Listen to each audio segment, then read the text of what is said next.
Yes, I'm so delighted. And yes, I'm really happy to be here with Caroline Holm. And you have an incredible book out. Um, and I really hope that everybody will go and check out your work and your poetry.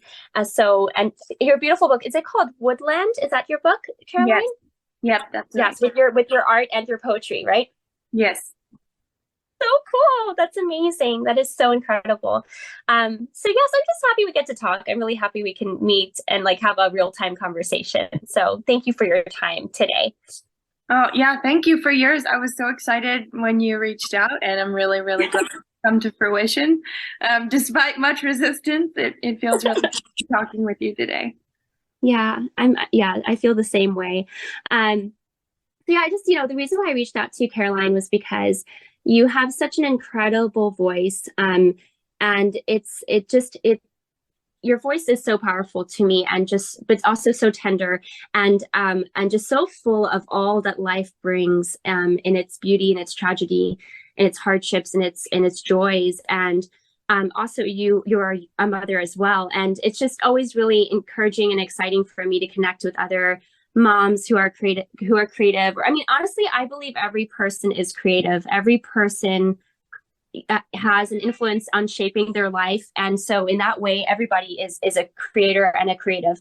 It always makes me sad when people are like, oh, I wish I was like as creative as this person. I'm like, you're as creative as you are. And I think that's an incredible thing. I really hope and pray that everybody understands their own ability, as a creator, as a creative. But yeah, it's really neat when, for somebody who's actively writing poetry, doing art, and exploring ideas and all of those things. I mean, I really resonate with getting in touch with the earth as well. And we live on a farm and a lot of land around us, so it's really, to me, like I've always had a really deep resonance with the earth itself and nature.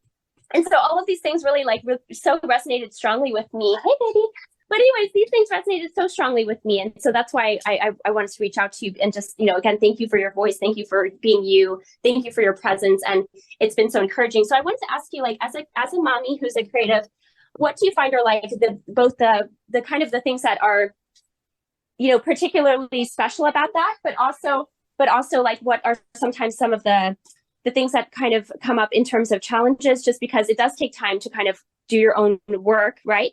And I think work is also a concept I like to question a lot. But basically, like, what are some of the things that are both like challenging but also rewarding about this role as, a mom who writes poetry, who does art? So yeah, that's my first question. Yeah, that's a good question. Yeah, I really like how you worded all of that. And I just wanted to second that I do think creativity is just a function of humanity just as much as walking and talking, and you're right, like existing is creating. But yeah, the challenges and the beauty of it, I would say, creating alongside our children, I'm sure as you've experienced, like they are so organically creative. It's just flowing from them every word and moment. And I feel like creating alongside of her is a really beautiful gift, a really tender and precious thing. And also, I recognize that writing and painting and creating requires a certain amount of solitude and focus, which I know is rare and difficult to come by in motherhood. So I'm constantly like juggling connection and space, and she needs it and I need it, and we need so much togetherness. And so I feel like it's a balancing act that I haven't quite perfected, but it's my work every day to figure out. No, that's so good, and that's so true. And yeah, I think that, while there are a lot of time constraints, I think that mothering does sort of come with in many ways. It's How do I put this? There's something actually really that there's a beautiful ability and opportunity to learn how to transcend in limitation, with being a mother, or with having this new role and these new responsibilities that do require a lot of your energy, not just your physical energy, your emotional energy, your spiritual energy. There's a lot of it's hard to describe what mothering is like and what all that goes into it unless you've experienced it. Now, I do think that people who are actively on a philosophical journey. I mean, again, I think everyone is, but who's doing work and actively working on reading, writing, creating. A lot of all creators are a type of mother to me. So I think that those people can relate to what it's like to have this gestational period and have something birthed out of you that is yours but not yours. It's this very crazy tension space that I think motherhood presents. So I think people can relate to that even if they're not a biological mother.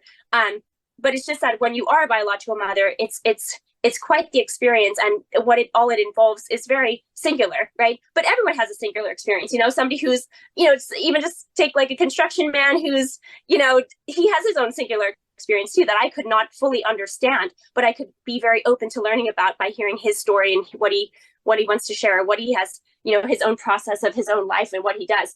But yeah, I think that for me, what I found really beautiful about motherhood is finding ways to transcend in the time limits and the constraints. I'm probably much more actually productive with my writing now, even though it's in I get these little burst moments, or I get this little window.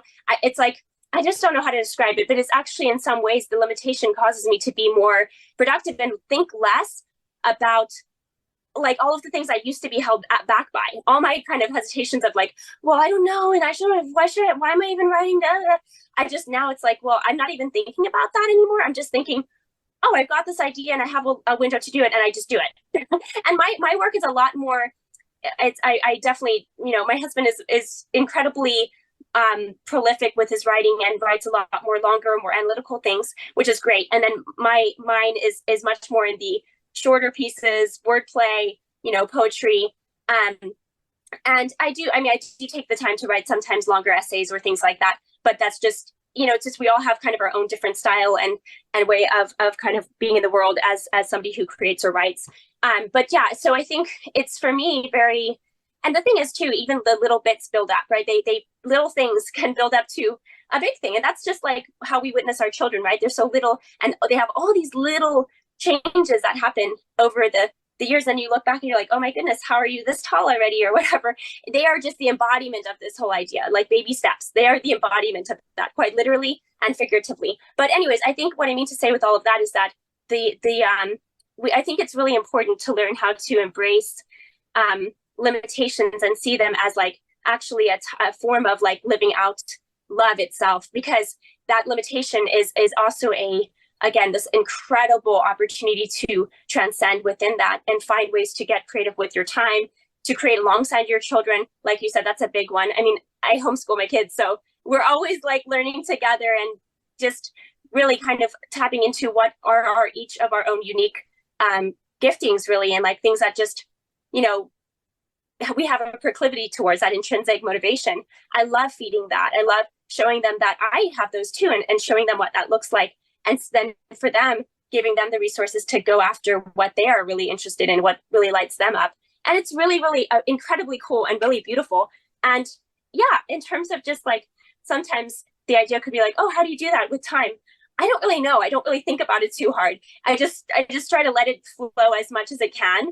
And then also, remember that the little bits make a big difference. The little makes a big difference, really. That's the main concept. But yeah, I think it's I don't know, I just that's a big point too, where it's so easy to think oh, well, if I had, more of this, more of that, or whatever, in terms of time, that I would be doing all this other stuff. Would you? Let me be honest with myself, I wasn't really.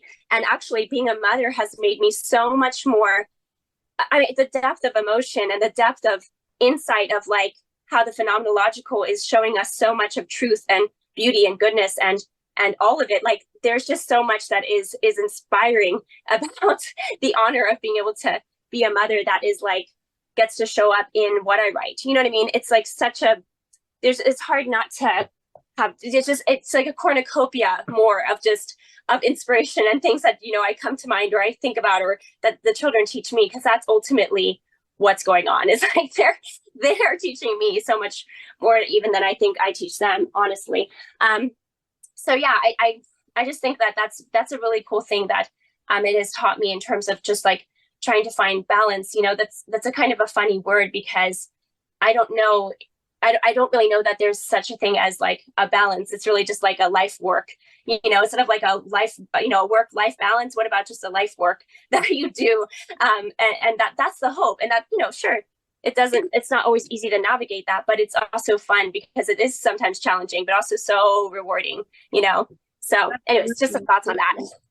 Yeah, and I think you're right. I think the scarcity of something implies so much more value. Like when something is hard to come by, it's so much more precious. So those pockets of time, I feel like if you show up when you have those rare moments, it just gives birth to so much more content, for lack of a better word, or creation and art. And yeah, I approach parenting with very much the same or similar philosophies, and we learn through life. And I homeschool Jane too, and that has been teaching me. And I really believe that parenting is sort of a dance between mentoring and being mentored. Like I'm being reflected yes. every moment with her, and it's challenging and it's beautiful. And yeah, and they really are these, it's much like when you're writing, like you're a writer and you've experienced this, I'm sure, where your writing is something you've made, but also very much not something you've made. It's an autonomous thing sort of outside of you. And that's the pendulizing thing about having children as well, that both of those are true at the same time. Yes, it definitely puts us in that place. And like some of the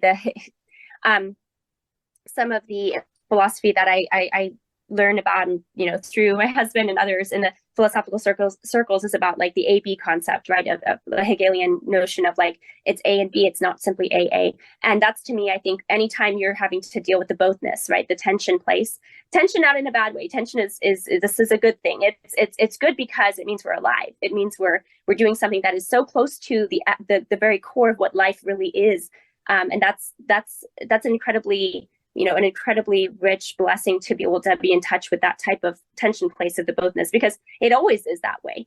It actually always is. It's just we aren't always aware of it. But I think being aware of it and being able to be in touch with it kind of puts us into learning, having to kind of be more in that constant place of learning and having to learn how to hold as we let go, which is another thing that is big about motherhood, where it's like we are entrusted to care for these incredible beings. But also they are going to go on to live their own lives, and so it's wild because you're both like having to hold on with your heart, but also let go. And I just think about like my parents too, and like how, I think it's just so interesting. It totally shifts my mindset when I in becoming a mother myself and being like, oh my gosh, they, at some point, me and my twin sister lived in Spain and, did these, and like, they had to just trust that we were like, and it's wild. You learn a lot about trust, I think, in a totally different dimension, because again, it's like you realize that you're in a place of things you can control and what you can't control too, and yet like you persist in like developing these relationships that they will always have, no matter what, they'll always have that in their hearts.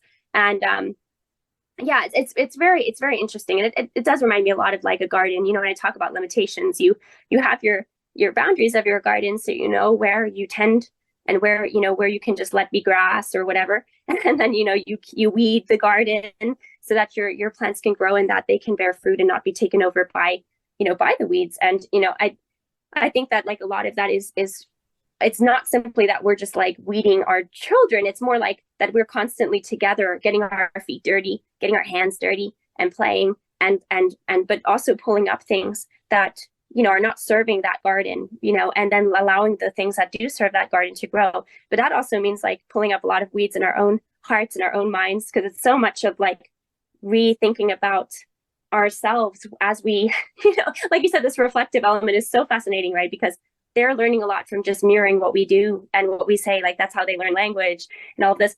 But there's also this idea that we're learning from what they're doing, or and it's this constant kind of like reflecting on things that the mothering process gives the opportunity for. But I think one of the biggest things that to me is helpful is just to pay attention, like to just pay attention to each of for me, like each child is so unique they have their similarities, but then they have their major differences, and what kind of works in connection with one, it might not work necessarily with the other. But there's also the things that they all love, like, just like anyone would love, just to be looked in the eye and spoken to and asked questions and hugs and all of the good stuff that people, love to feel from the person that they love and adore. So, and yeah, it's just this interesting like thing of being able to have this relationship of love and of love and like adoration for one another, mothers to children and children to their mothers, but then also kind of cultivating ultimately a love for life itself, because it's yes, it is about the love that we have for each other, and that will always be there, and that's such a good sound foundation for them to sort of work from, and when they know that's secure and they know that's never going to change, then it can also give them sort of the ability to venture and to learn about the love they have for life itself and for their own self in the world, So anyways, yeah, it's fascinating to me, because I know, like, to be honest, unfortunately, families are both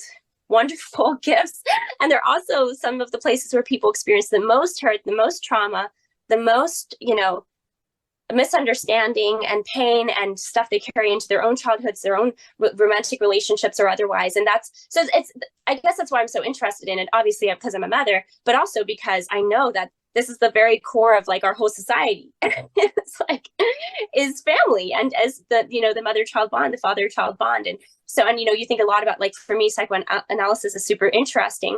I'm kind of a baby when it comes to actually all of the theory, but it's incredibly pertinent to think about how does that relationship impact how a person views themselves as they carry on into their adult life. So yeah, it's just super, it's, sometimes it's just like, wow, it can sometimes feel hard because there's so many different types of personalities and different interpretations of things. But then there's also the core things was like, ultimately it is about connection. Ultimately, I do believe there's something kind of simple here. Not that it's easy to necessarily know how to do it, but more so that if we can kind of get like quiet to just what is actually facilitating the connection, that can go a long way. Actually just listening to what the person's saying. And so those are all over the place in terms of my thoughts on that, but would love to hear what that provokes for you, Caroline. Yeah, I think it's huge, it's harrowing, and it's beautiful. And yeah, I'm constantly feeling the weight of it. And I think you're right. And I've really enjoyed looking into this topic of mother wounding and father wounding, and how that really is the soil in which we're planted, and it shapes the way, whether we want it to or not, subconsciously and consciously, the way that we view all relationships and love and the universe, and like our view of God even at large has all begun with that seed of the very first love and nourishment we got.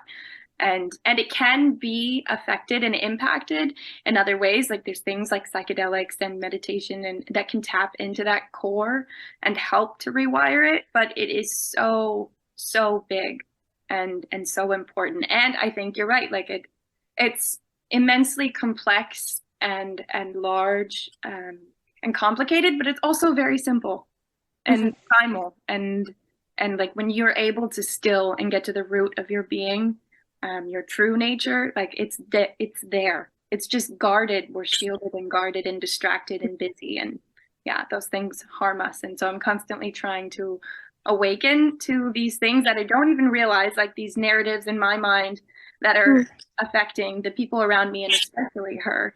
And yeah, so I agree with everything you said, and yeah, it's just something that we could talk about forever.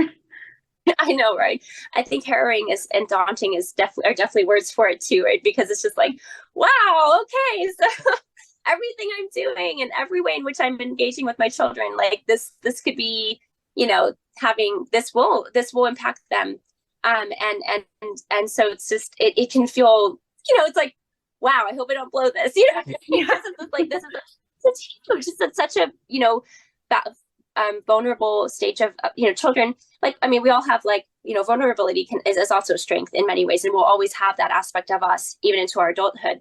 But it's just that we're entrusted with part of them, of children forming who they are. Like, it's just so wild and it's so mind-boggling, and it can be like, wow, like I said, it's just, to be honest, it's like, wow, I really hope I don't mess this up. And it's scary in that way, because I don't want to mess it up. And I want to always be able to do the best for them. That's ultimately their best for themselves, but they are children, and they need, as just as they need help with certain things because they're not yet independent. They'll always need the love and the connection and relationship, but like the things that they need help with, or they're learning, there are things in which they need some ability to understand boundaries and things to keep them safe, to learn how to survive and thrive and all of that.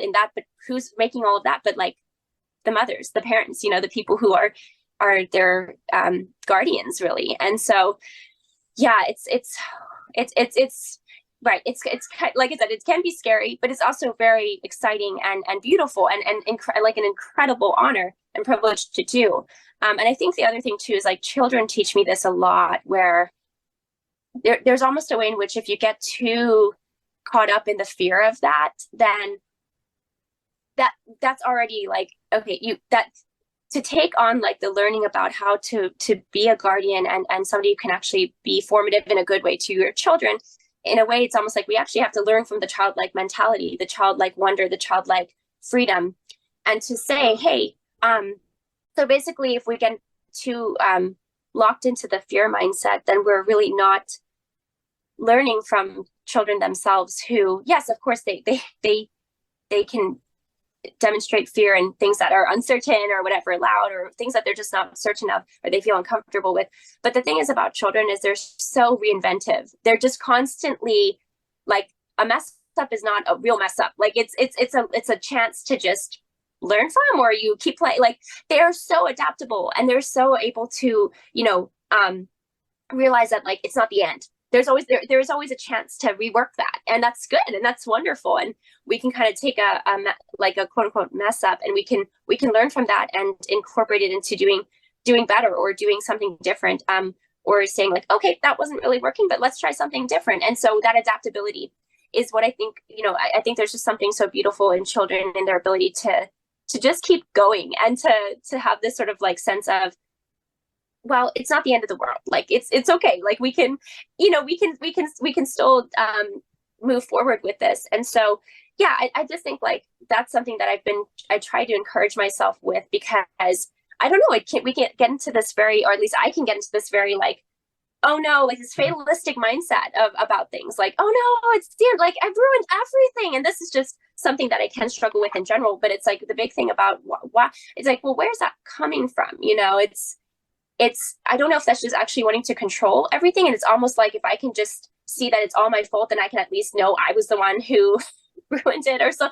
I think it does stem something related to control. Yeah.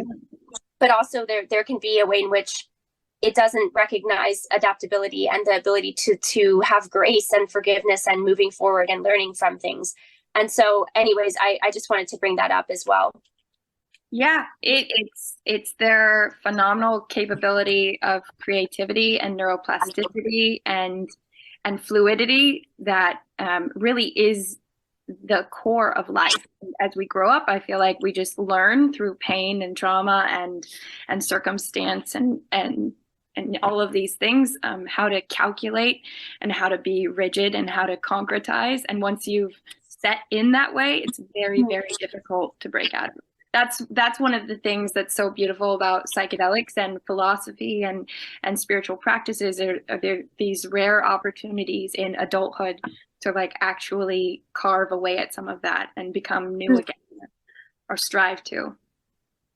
Yeah, no, absolutely. And I think also writing itself is a great opportunity to just play and make mistakes. It's like when you see that the mistakes are not actually, they're a chance to just learn and grow. This is not, and I think that's a good place, like this ability to have this neuroplasticity of movement, just allowing for movement, allowing for the flux that is life, and that constant kind of carrying on despite it, the constant carrying on of the heartbeat through it. And I think that's interesting, thinking about, this idea that the rigidity and the fixedness, I wonder if, it's kind of like, maybe that there's a part of it's like, well, if we want to give that some if we want to kind of say, well, the reason where it came from perhaps is just keeping things safe, right? Keeping things like survival. And there's we understand that there's definitely a place for that, right? But um, I don't know, maybe I think there is something about this though, that like the weird thing is that the very thing that is established to create the security is the very thing that can sometimes undermine the security of the relationship. Right. Which is a huge ironic thing, right? Where it's just constantly like, and I get I mean, I get it because I'm a parent. I understand it. I really do. The idea of just kind of wanting to kind of be, it's like, yes, we do need the boundaries, but the way we the way we communicate those boundaries, the way we establish those boundaries, we have to be careful with that so that it doesn't become this like where the rigidity and the sort of fixedness and the sort of the harsh edges and stuff become the thing versus all that it's actually meant to be creating, which is the garden inside of it, the play area, the learning, the growing, the hard work, all of this stuff that goes inside of the garden, And I don't know, I'm just really interested in that. I wonder if it does ultimately just sort of like stem from a place of fear, like where it's just like, that's why people end up doing the kind of the harsher measures and stuff. And I mean, it's a whole nother topic to kind of think about the ideas of, how to enforce consequences or all of that. And it's not necessarily to say that like everybody's just got to be like kind and laissez-faire, because you do have to kind of set sort of parameters to keep the flow or the rhythm of things. But again, it really seems to be about the how. How are you doing that? How are you communicating that? How are you just living it out yourself so that you're not just sort of demanding it and not actually doing it or facilitating it in any way, So I'm just curious by this, because I think there's something strangely ironic where, and this happens so much like with love, where the person loves the person so much that they're so worried about them. And yet that's the very thing that's so suffocating to that relationship. And it's like, wow, it's sad, right? Like, because the person really just wants to show their love, but what they end up showing is some sort of like management and controlling, like some type of control, because they're worried about that other person, right? They're worried about the person they love. And so it ends up the person who's receiving it, sometimes maybe that's the way they are. So they jive with that and they're like, cool, I feel loved. But sometimes the other person is like, I love that you love me, but I wish you would accept me, or I wish you would hear me or understand me, because right now you're not hearing me. You're so worried that you can't even hear what I'm saying. And that's so sad, because love it's the person who's doing it out of love is like, that's what I think is also funny about that expression, out of love, right? It's like, it's out of love, but it's also in a way, strange way, outside of it, because it's not in the fullness of the love, which also requires trust, which is so hard and scary, but it's so necessary to life and to its fullness, So anyways, just some thoughts on that. I'm really interested in this idea of the security undermining the security, basically. That's exactly it. Yeah, I think there's so much packed into that. And I think a lot of it boils down to our nervous systems, which again goes back to like how you were raised and how you were nurtured as an infant, unfortunately and fortunately. Like there's things we can do for future generations, and there's things we need to be aware of in ourselves that are just already how they are. It's huge, and it's beautiful, and yeah, I like that, out of love, and I really think that also boils down to presence, which sounds so simple and is so difficult. We're constantly in and out, and it parallels with so much of life. Like, and presence isn't to like escape pain. You're going to be present to a great deal of pain, but when you're present, whatever that looks like in that moment, you're no longer just reacting and defensive, and that boils down to relationships and conflict and parenting and all kinds of things. Yeah, I think we're just so often in fight or flight trauma responses. Yeah. Yeah, that's so true. That's so good, Caroline. And I wonder with the fight or flight response, it's also difficult because you could maybe regulate that as an individual yourself, but suddenly in the context of family, you might be feeling a fight or flight response, and you're trying to communicate about that, and the person's just like, that maybe the other person's like, no, they're just not acknowledging it, or they don't seem to experience it, or maybe they won't let themselves acknowledge that that's what they're in.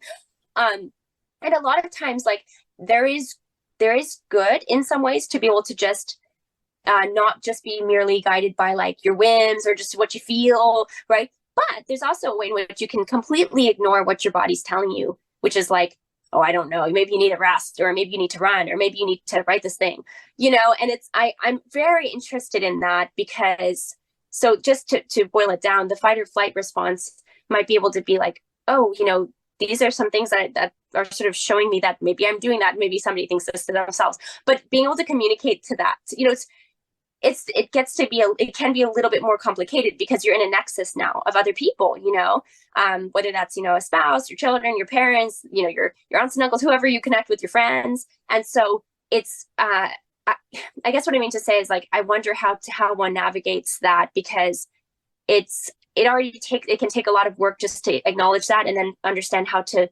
not be living perpetually in a fight or flight sort of state of mind, but then also being able to communicate that without it being completely misunderstood or just not necessarily acknowledged.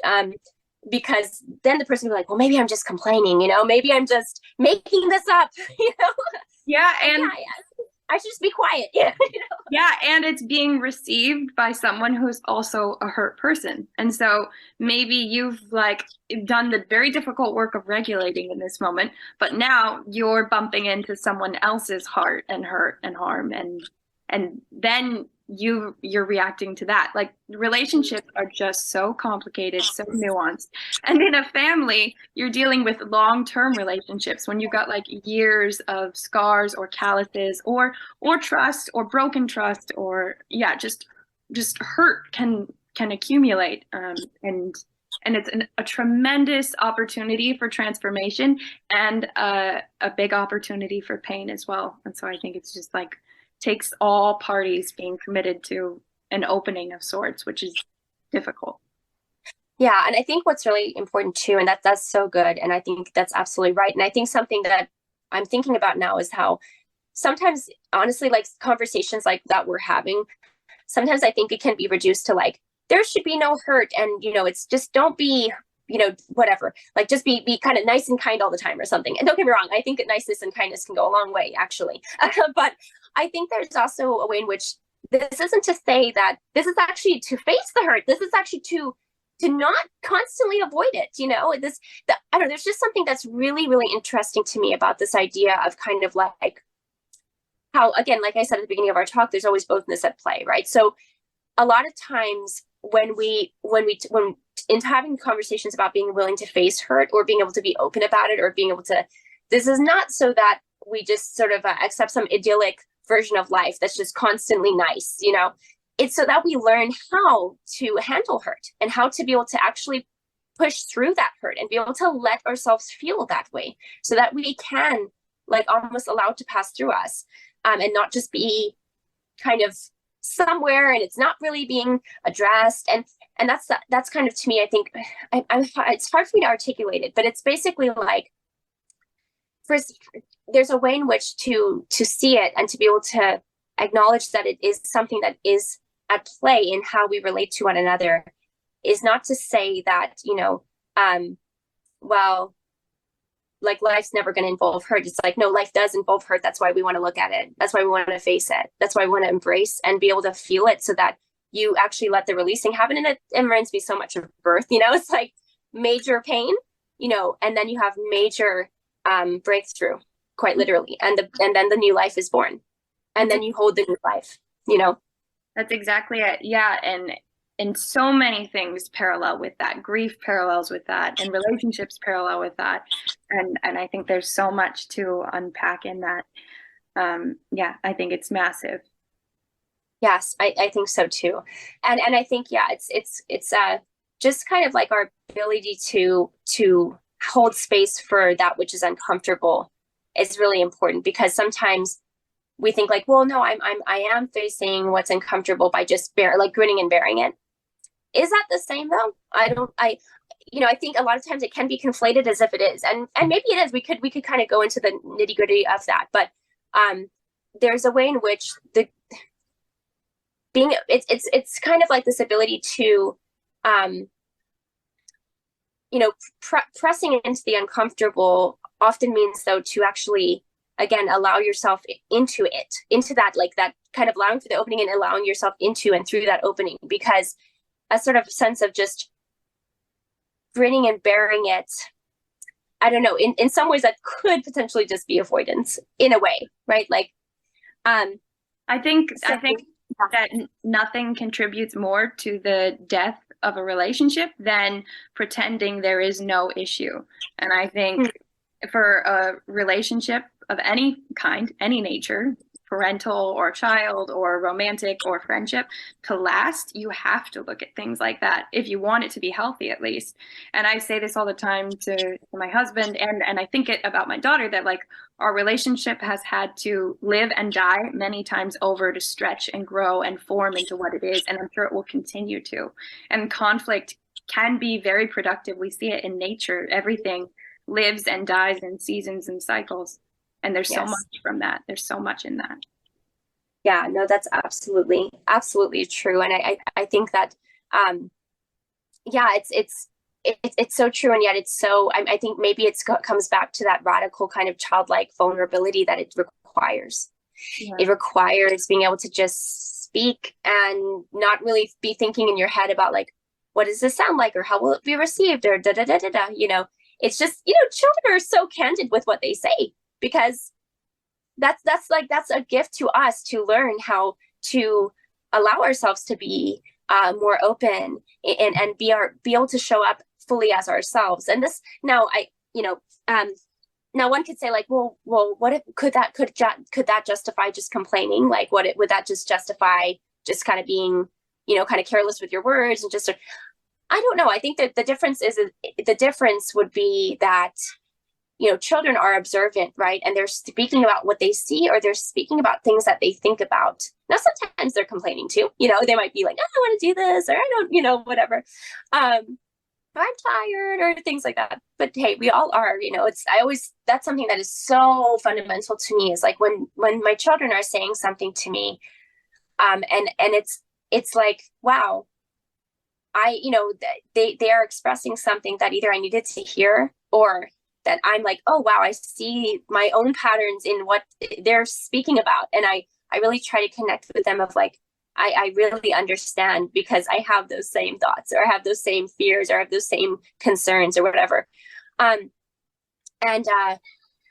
it's so wild. Just sometimes like these very, very poignant moments stand out to me where, you know, I'll be like saying something, you know, something about like that I'm maybe noting or whatever. And I'm just like, that was something I needed to hear myself. Like I really, really needed to hear that. And it's quite profound in that manner. And also sometimes like the kids will remind me of things, you know, they'll just out of nowhere say something that just is like just so important, and so kind of absolutely the thing that was like, I don't know how to describe it. It's almost just like a key to a lock that needed to be undone, you know, that needed to be opened up.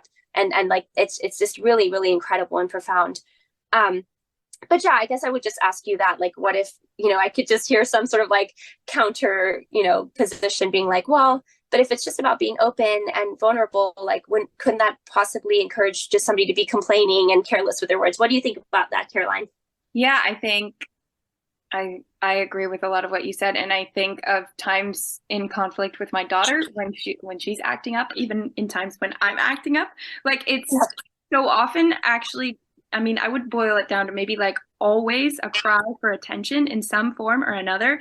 And society's reaction to that is like crying out for attention is an act that should be shamed or is wrong, it's selfish. But who isn't crying out for attention? And since when did attention become a negative thing? It's a cry for community and connection, which is actually very healthy to recognize that in yourself. And so whether or not she's aware of it or even vocalizing it, I've recognized that her behavior when it peaks or when she's acting out, it's really a thirst for something, and it's very intuitive and intelligent. And so, yeah, I wouldn't necessarily say that vocalizing complaints are a bad thing. I would say maybe there's a way to get clear on it and more productive and to teach more emotional intelligence. Not that they're not emotionally intelligent, but to be able to pair the words to communicate it. And that's just a life skill, like how how much more functional are our relationships of all natures when we're able to actually say what we need rather than to just like get them in conniving ways, or to complain our way into it, or to like pressure or draw back and avoid all of these pathologies people develop to get what they want. That's so good. Oh, I love that. That's so, so good. I really appreciated that. I love like diving into the topic of attention.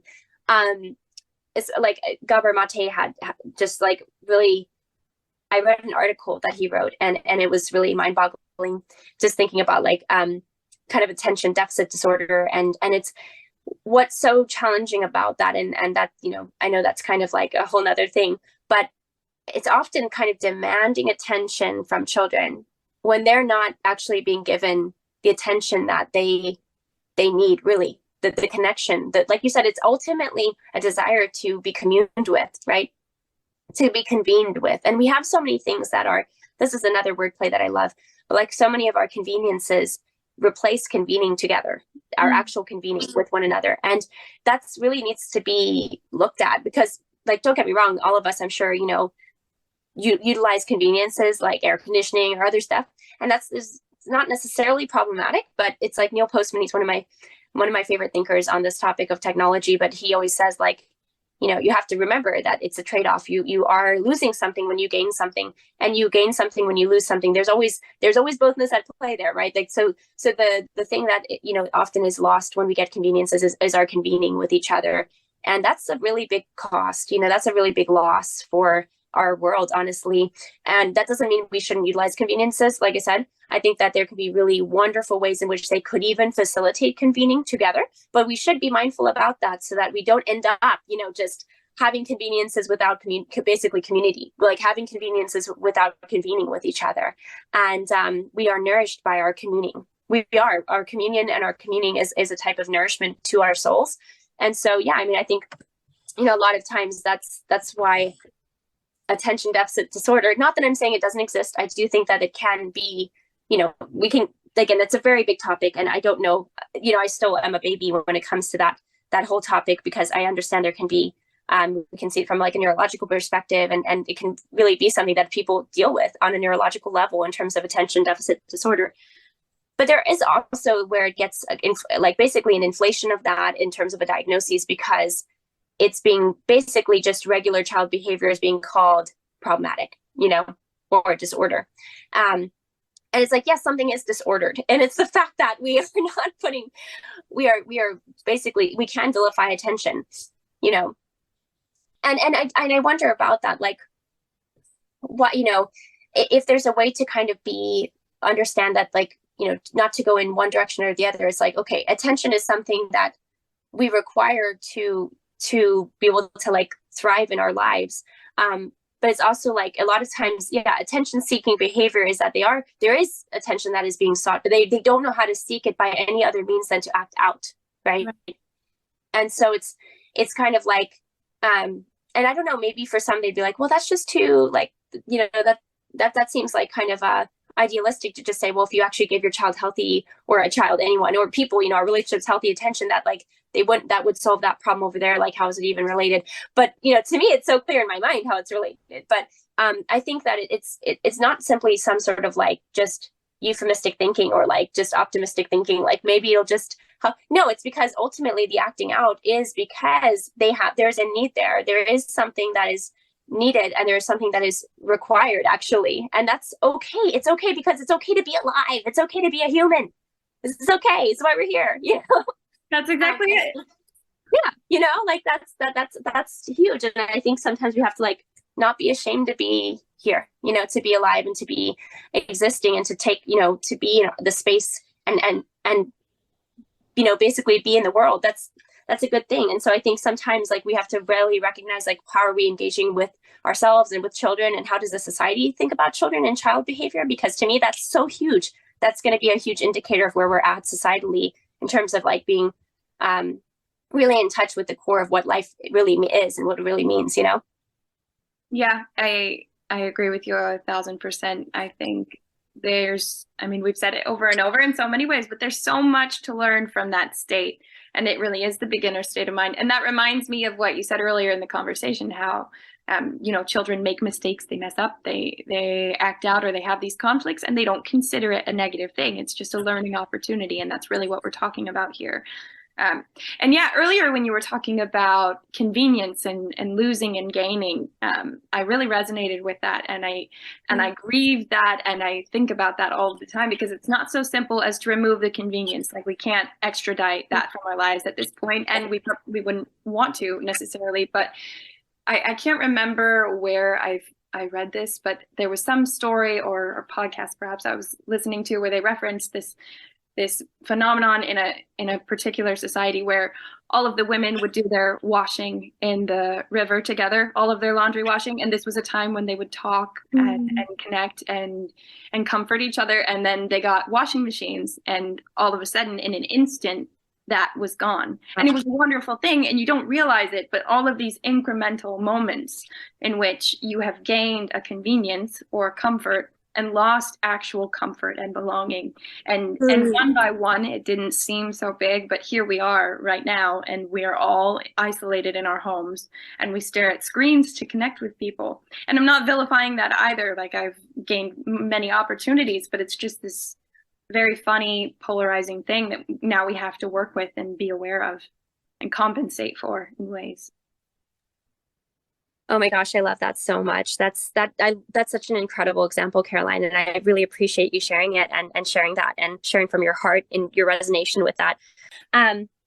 But Caroline, I probably am going to have to wrap up our conversation just because I heard a knock on the door, and I'm going to go probably attend. It could be a neighbor, it could be a family member from the farm, but I really have enjoyed this and could literally talk for hours more because it feels like it's been 5 minutes.